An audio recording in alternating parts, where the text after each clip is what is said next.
Big up Byron, yo TJ, yalla nation again,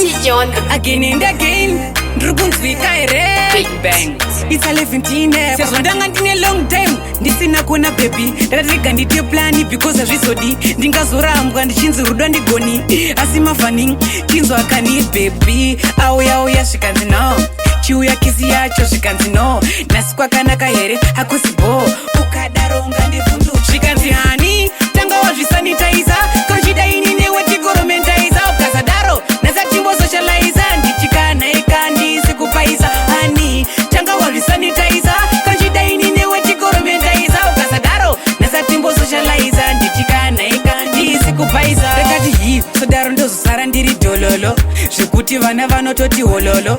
riutak noti ndombolo ndine love sanitize kwete kololo corona covid ko yavhiringedza brenza baby endeso akutedza kundimhoresa iyo yisbo baby bo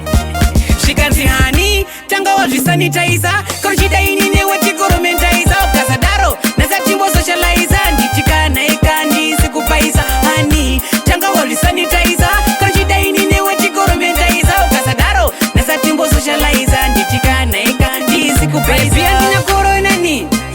saka chikunitse papachi ndakatisa ndega mdhiriji please don't embarrass me ingawani ndokuda ini ndokuda singaite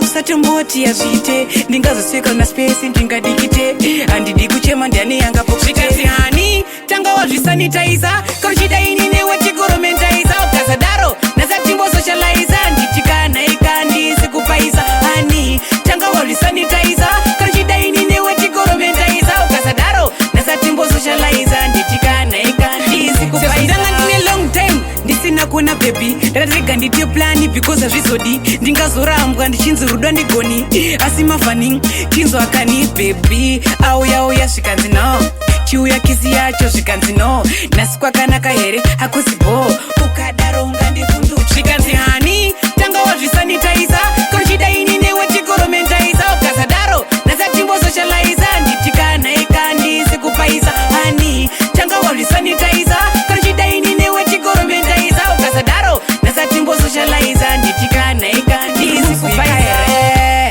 Yo big up Junior Shakata, Wizzy, Rasketai, Japa Mbanditi Yudepan, Olympics, Most Wanted. Yo big up Zao, Mwilo, Ndrukunswika Sorry Melodies, Parmantin, yo Papa Loza, yo Space J.